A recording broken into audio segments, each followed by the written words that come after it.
hormonales masculinas. ¿De qué podemos hablar? La principal hormona masculina es la testosterona. Es un tipo de andrógeno. Voy a hacer mis bolsitas. Bueno, ¿dónde se producen principalmente? En los testículos, específicamente en los túbulos seminíferos. Y en los túbulos seminíferos también se producen los espermatozoides. No vamos a hablar mucho de anatomía, específicamente la parte de anatomía de los genitales externos, eso ya quedó para el año pasado, ¿verdad? Vamos a hablar un poco sobre el camino que toman los espermatozoides. Tenemos acá los túbulos seminíferos que conforman el testículo. Los túbulos seminíferos o los productos de secreción de los túbulos seminíferos terminan en el epididio. ¿Ya? ¿Se recuerdan que el epididio tenía su cabeza, cuerpo y cola? Bueno, los productos de secreción de los túbulos seminíferos desembocan en el epididio. El epididimo después se conecta con el conducto deferente. Y el conducto deferente termina convirtiéndose en la uretra. Así. Testículos, específicamente túbulos seminíferos, porque el testículo está conformado por túbulos seminíferos, ¿verdad? Túbulos seminíferos, epididimo, conducto deferente, y el conducto deferente termina convirtiéndose en uretra. ¿Ya? Y por el camino, el conducto deferente recibe la secreción de otras dos glándulas, la próstata y la vesícula seminal. ¿Ya? Empezamos a mostrar túbulos seminíferos, sus productos de producción terminan en el epididimo.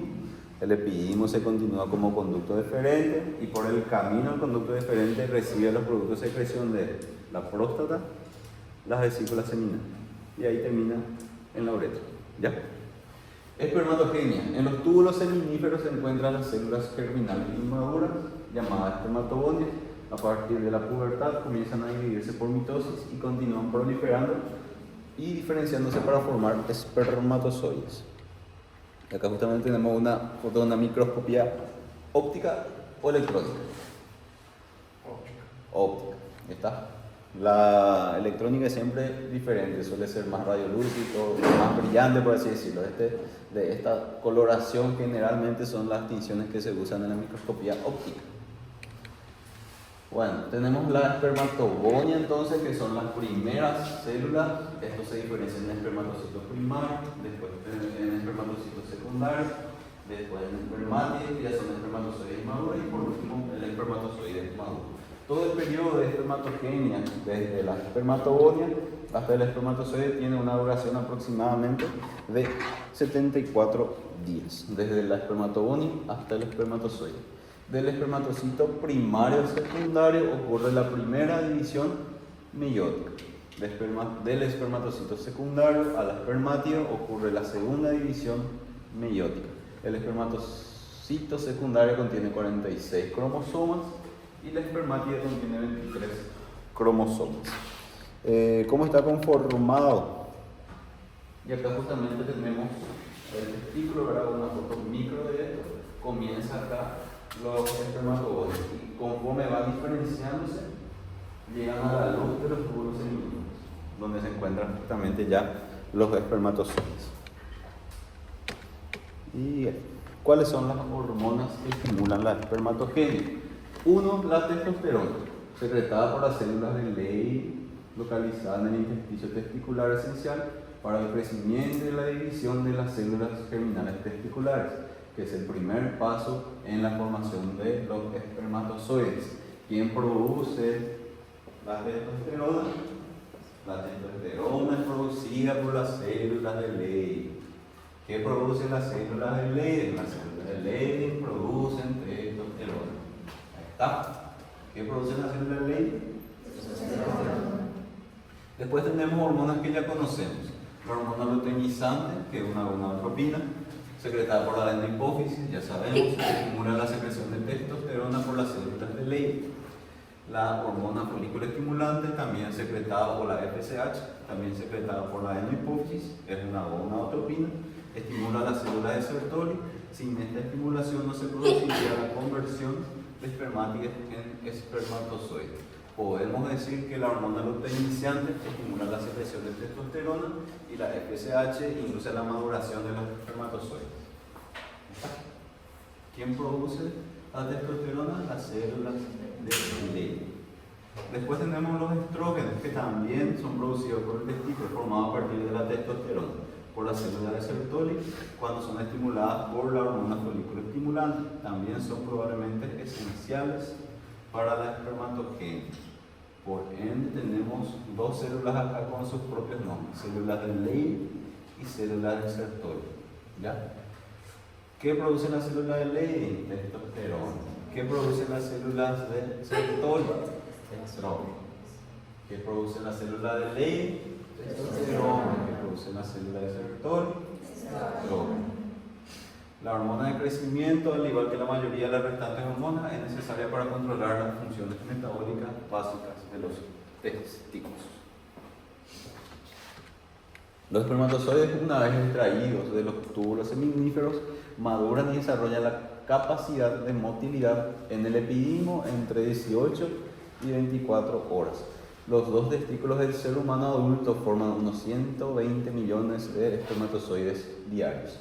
La mayoría de los espermatozoides se conservan en el conducto deferente. ¿Qué produce la célula de Leydig? Testosterona. ¿Y la célula de Sertoli? ¿Cuántas fases tiene el ciclo ovario? 2. ¿Cómo se llamaba? Fase folicular y fase lútea. ¿Y la fase el ciclo endometrial? ¿Cuántas fases tiene?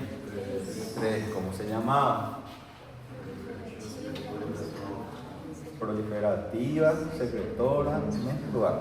El primer día de la menstruación corresponde al primer día del ciclo menstrual femenino. No se olviden de ese pequeño, gran detalle. A no ser que quieran ser papás o mamás, pueden olvidarse de ese detalle. Función de la vesícula seminal. Dijimos que los espermatozoides se producen, entre paréntesis, el día fértil de la mujer. Entonces, ¿cuándo sería? ¿Cerca o lejos del día 14? ¿Cerca o lejos del día 14? Cerca. Está, entonces nosotros tenemos unos días antes y unos días después en donde nosotros tenemos la probabilidad de la ovulación. Puede ser 3 días.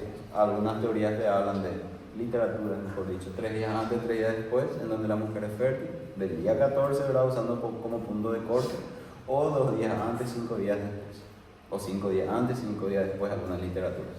Lo que sí que son días que circundan al día 14. ¿Ya? Bueno, túbulos seminíferos. Dentro de los túbulos seminíferos, donde se encuentra la célula de Leydig y Sertoli, se producen los espermatozoides. De los túbulos seminíferos pasan al epidimo, y del epidimo pasa al conducto deferente, en donde se almacenan los espermatozoides principalmente. Y dijimos en el comienzo que por el camino del conducto deferente reciben los productos de secreciones de las vesículas seminales.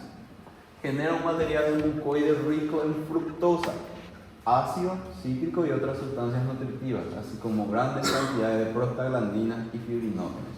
Se cree que las prostaglandinas ayudan de 2 maneras a la fecundación. 1. Reaccionando con el moco cervical femenino para hacerlo más receptivo al movimiento de los espermatozoides. La prostaglandina es un vasodilatador, posiblemente desencadenando contracciones peristálticas invertidas del útero y de las trompas de falopio para desplazar a los espermatozoides hacia los ovarios. Los productos o el producto de la secreción de las vesículas seminales es ácido. ¿Ya? Ahora bien, tenemos otra glándula también que se secreta en el conducto deferente, que es el producto de secreción de la próstata. Secreta un líquido poco denso, lechoso, que contiene iones citrato, calcio y fosfato, y una enzima de coagulación y una profibrinolicina. El carácter ligeramente alcalino de este líquido podría ser bastante importante para el éxito de la fecundación del óvulo, pues el líquido del conducto deferente es relativamente ácido. ¿Por qué es ácido? Por producto de secreción de la vesícula seminal. Y se junta el producto de la secreción de la vesícula seminal, que es ácida, y se junta el producto de secreción de la próstata, que es básica o es alcalina, y ahí justamente se amortigua la acidez de la vesícula seminal. Y bueno, pues el líquido conducto deferente es relativamente ácido y al alcalinizarse contribuye a la movilidad de los espermatozoides. Además, las secreciones vaginales también son ácidas y la secreción de la próstata contribuye a neutralizar. ¿Qué es lo que dice acá? Que al alcalinizarse, eso ayuda a la movilidad de los espermatozoides. Cuando hay una secreción o los espermatozoides están dentro de un medio ácido, la cola del espermatozoide se mantiene quieto. Y cuando está en un medio básico o en un medio alcalino, la cola del espermatozoide se comienza a mover. Por ende, la próstata podemos decir que habilita a la cola del espermatozoide para que se mueva y para que pueda comenzar a movilizarse dentro del tracto genital femenino también.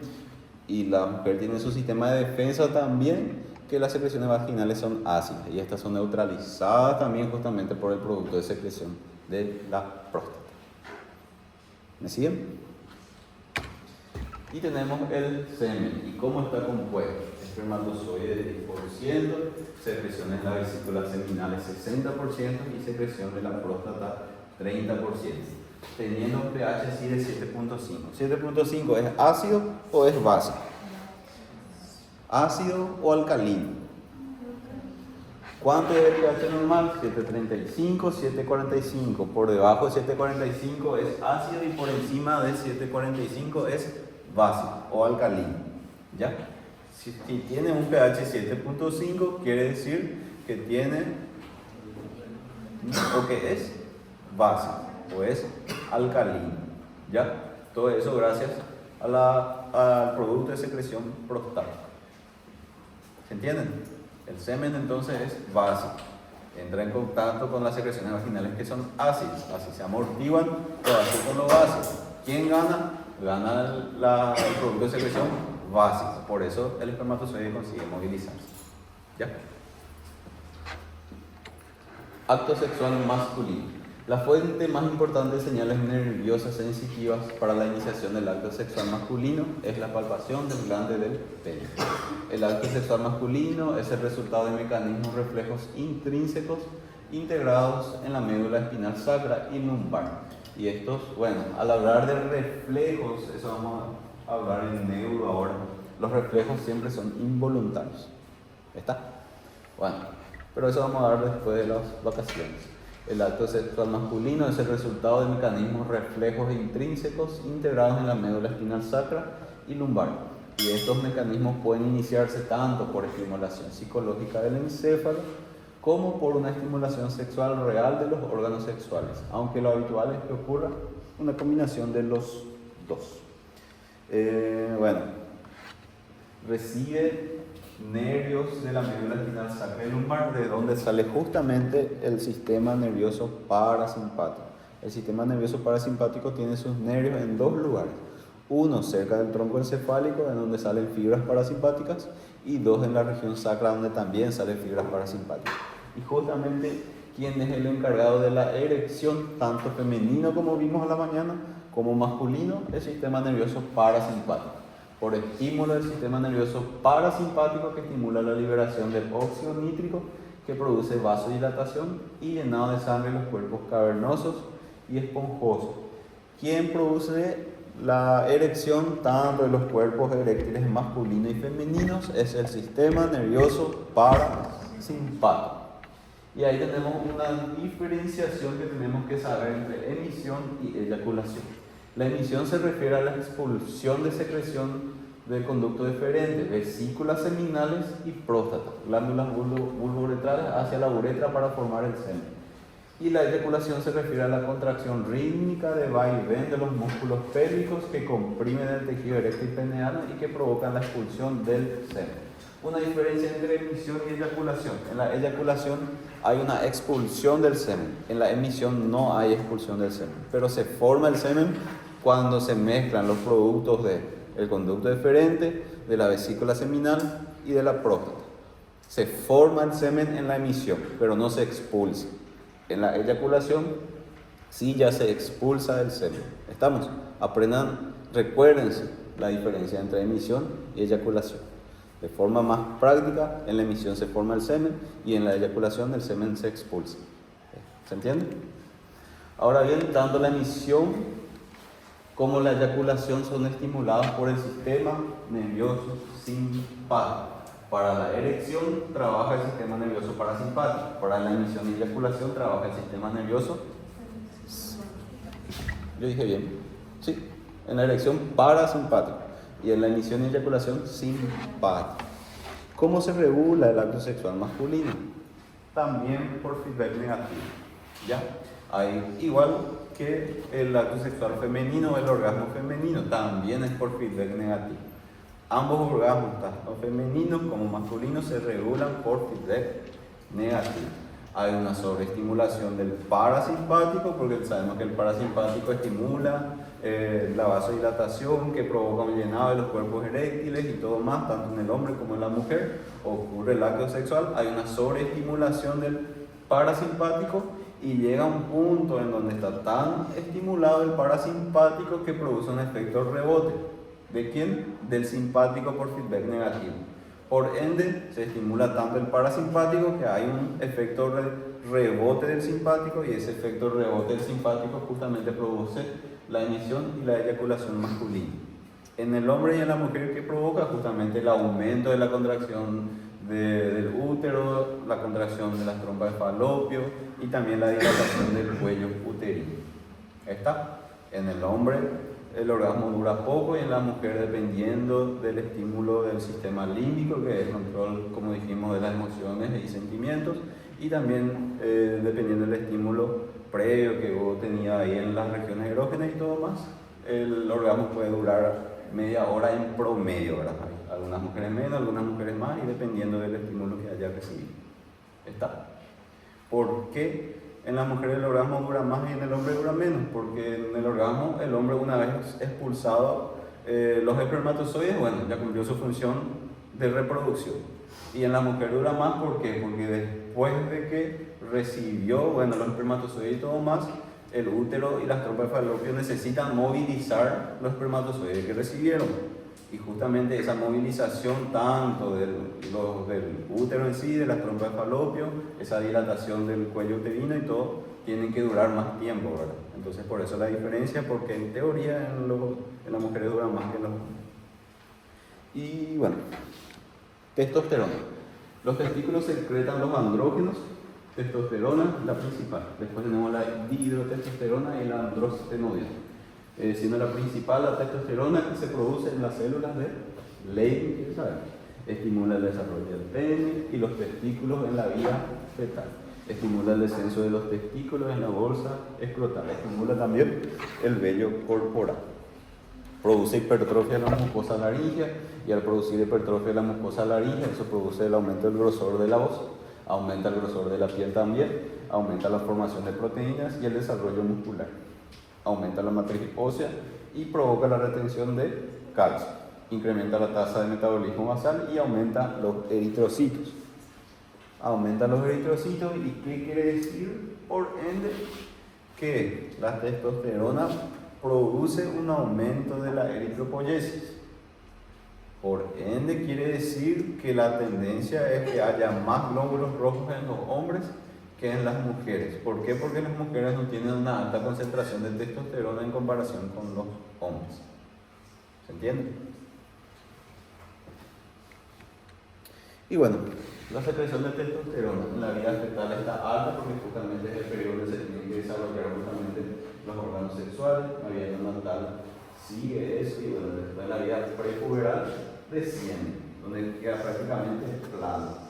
En la vida puberal, en la adolescencia, comienza a aumentar otra vez la secreción de testosterona ya de forma alta, persiste durante la vida adulta, y en la vejez comienza a bajar paulatinamente. No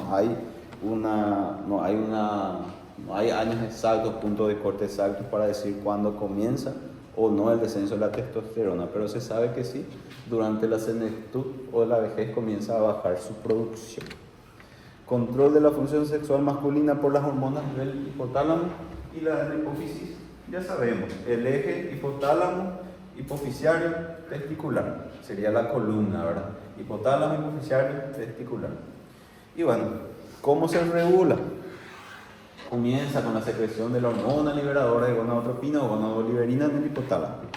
Del hipotálamo baja la gonadoliberina a la hipófisis. Y cuando la gonadoliberina estimula la célula de la hipófisis, se liberan dos hormonas, la hormona luteinizante y la folículo estimulante. Igual que en las mujeres, ¿ya?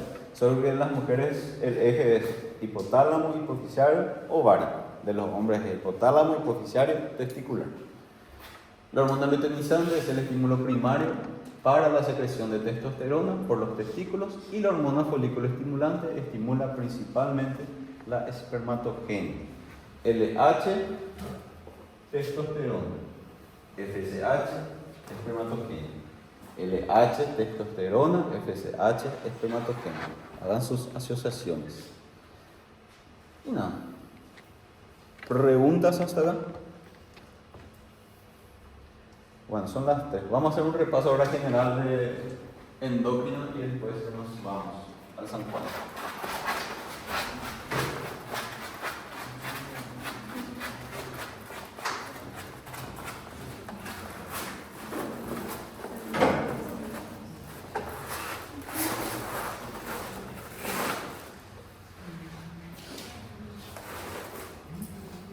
Voy a traer pincel y...